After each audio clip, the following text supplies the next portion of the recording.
Isipin mo, ikaw lang ang nakakaalam ng mga iniisip mo. Ikaw lang ang nakakaalam ng nararanasan mo. Kaya naiintindihan kita kung naiisip mo yan. Walang problema. Nandito naman ako para magbigay linaw sa'yo.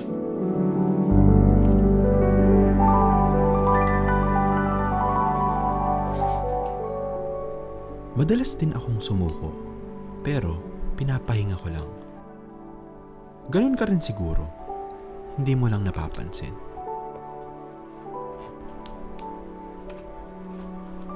Sabi nga ni Robert Schuller, tough times never last, but tough people do. Parang ikaw, araw-araw kang lumalaban. Hindi mo namamalayan, mas nagiging matatag ka. Parang sa paglalaro, manalo man o matalo, may nadadagdag na experience sa atin di ba? At pag naipon lahat ng experience na yun, extra one skill. Level up!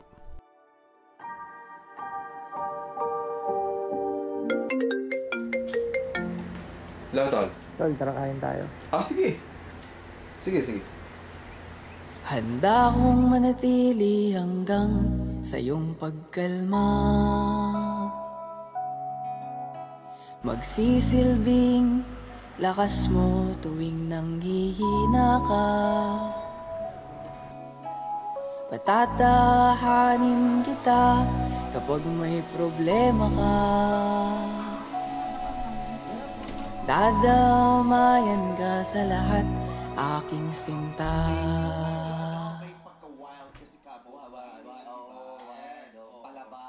Pero alam kong hindi pa sapat itong mga sinasabi ko.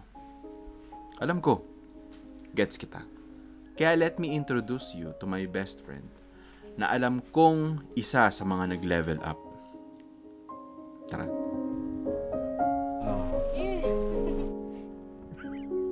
Meet Tim, or mas kilala sa pangalan na Dionela. If you didn't know him, siya ang nagpasikat ng musika, Oksihina, Marilag, Sining, at ngayon, Ikigai. So today, ay ipapakita sa atin ni Dionela ang mga kanyang naipundar nang dahil lang sa music. Madalas siyang mag-aya kumain ng biglaan. Pero wala lang. Walang agenda, walang pag-uusapan. Tambay lang. Itong vlog nga na to, dito planado. So ang trip namin ngayon ay ewan ko, pero PS5 lang daw kayo. Ngayon lang yung magagalaw. PS5. Team, ngayon mo lang magagalaw yung PS5 mo ulit? O... Dito na namin sa Turion, pre. Talaga? Naka-hard case. Halos 8 months ata kaming hindi nagkita ni Tim. Dahil busy siya sa mga gigs and songwritings. Kaya pagpunta ko sa bahay nila, ang daming bago.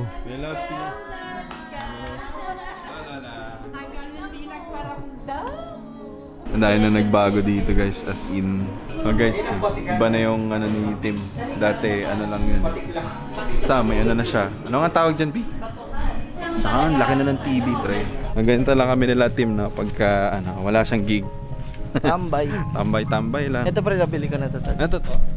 Pero gagawin ko yung compound ng mga kabanda ko. Yes! Yun oo nga no. 1, 2, 3, 4, 5. Ayos. Binabaha kasi siya kaya rin mapaputang baka namin natasan. Okay sa. Palagyan mo elevator pre. Pwede naman pahalang na pag-aran. Ay, nandito nga pala yung mga sports car mo pre, no? Uy, no, pre. Pwede to ibenta pre. Pwede naman. So for sale na to, no? For sale. Angas. Gago, ang ano naman ito sa personal. Ganda ng kulay, oh. Pwede hawakan to, pre? Pre! Pwede gananin, pre. So guys, ito na yung binibenta kong kotse. Kapal! Ito pala yung Camaro. Hindi kasi ako mahilig sa mga sports car. Sports lang. Sports lang, pre. Ay, ito. Malaki pala siya, no? Talagang malapan. Sorry, pre, ha? Kasi talagang na-ignorante talaga ako sa ganito. Ayoko nga hawakan yung mga ganyan, eh. Promise. Ba't ka bumili ng tatlo? Nung bata kasi ako, pangarap ko mag-sports car. Talaga? Wala lang. Enjoy lang ba? Ang galing, no? Tatlo. Hindi, sa bagay, I love you, no? I love you. Angas. Ito regalo ko kay daddy. Ano to pre, di ba Raptor? Oh, nakasulat eh. Ranger. ko. Ay mo na tol. Huwag mo akong gaganyan. Naka-gray ka pa Muna nun. naman ako. Ito yung parking. Pero ngayon kasi may naayos. Oh my God! Yung nasa likod, yun yung pinapagawa mo ngayon? Ang laki nga na. Walang ganyan dati. Ito yung sinasabi kong studio na, dream studio ko. Hala! Ang laki niya. Ayan. Ito nga. Kasi ito yung parking. Dati guys, mga ano lang to. Mga damo-damo lang to. Dito kami naghahabolan ni Tim dahil May kaming palaka. Galing naman. Nakaka-proud naman. recording lang to, pre. O, pre, studio. Studio type. Ay, studio type. Studio lang talaga.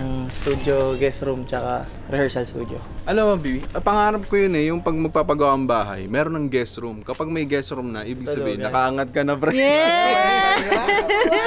Di ba? Hindi kasi tol, pag dumadalaw si Ate Abby, si Kebs, sa studio ko silang maliit na tutulog. Palatag lang kami doon. Palatag lang. Ngayon, may kama na. Nakakatuwa Pa-request nga ako, pre. Pwede bang may bathtub doon? Baka Sa ilalim ng kama, may ihawan doon. May hawa. Ito pre, sa'yo din to. Ha? Sa'yo din to. Pang banda. Ito pre, lagay kayo ganyan sa bahay niyo, poison ivy. Protection din kasi makati siya pag nangaano mo. And this is my motorcycle. Sobra. Para si Raven nga pala, ang kanilang magic photographer at videographer. Ay, videographer lang pala. Tama, di ba? Ang ulo ng mga editor. Ulo namang edit. Uy, sino to ah? Si Soitz yan. May balahibo na siya. Uy! Saka na. Dumating yan sa amin tol, hindi namin alam yung kulay kasi itim lang siya. Pagdating namin dito, nandito na siya. Tsaka malakas na siya, pre, oh. Oo nga. Maayos na siya. Maayos na siya. Maayos na siya maglakad. Angas dito guys, andito yung ano, yung studio ni Tim. Australia, hindi mo na alam yung English ng manok? Angas. Yung mga awards nyo. Next time magkakaroon din ako niyan. Yung ano, yung cabinet. Ito yung aso ni Daniel. Ingat eh, no? Sombrero. Englishero yan guys. Hindi, ito Englishero. Shit, nasan aking salamin? Bagay ba? Hindi. Sa maikling bonding na meron kami ni Tim, ay naikwento niya sa akin ang buhay niya noon nang wala pa ang lahat ng nakikita niyo. Kaya ang ma-witness ang achievements niya, nakakagana. Feeling ko, kaya ko din to. Parang Tokyo. 107.5!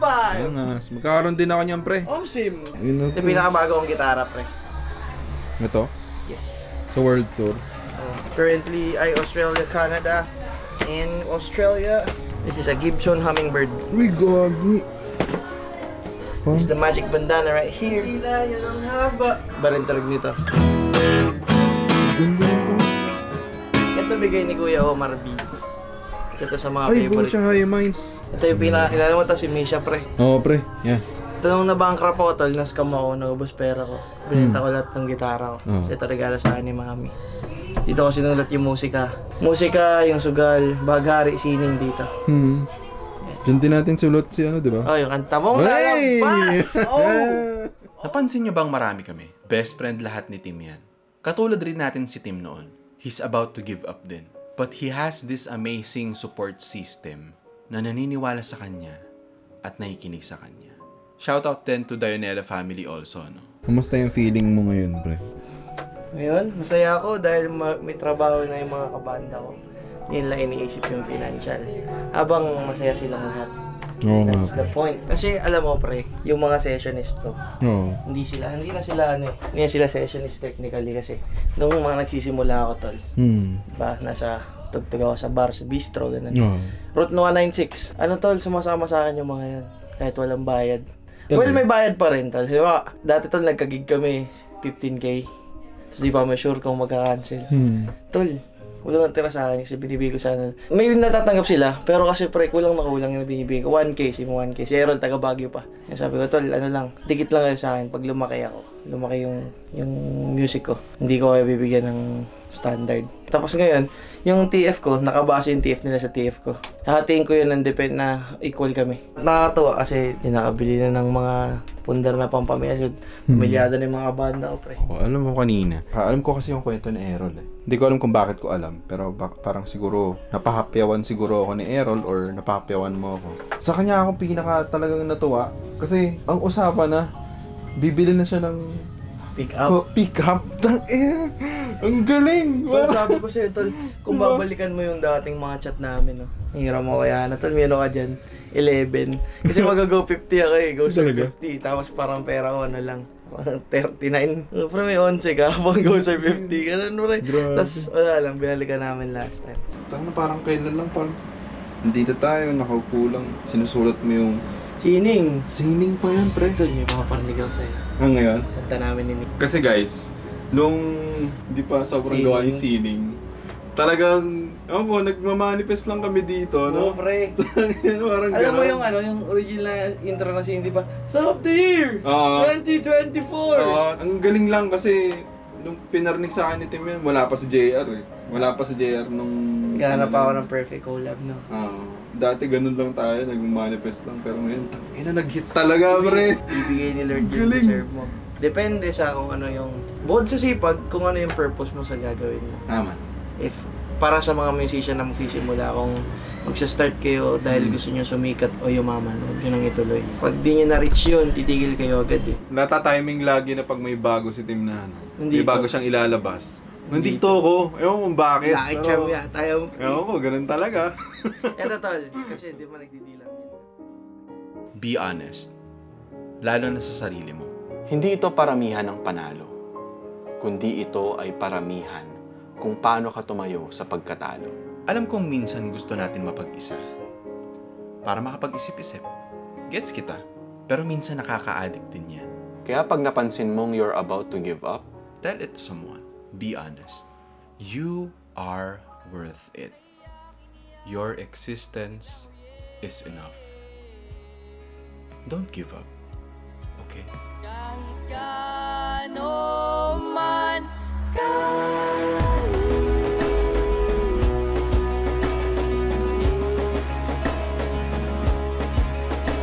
ay aking iyang nilanguyin.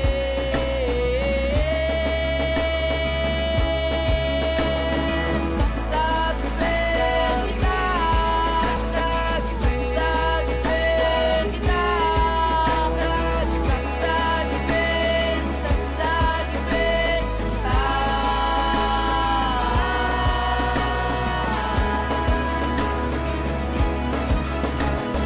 Kaya akong manatili hanggang sa iyong pagkalma.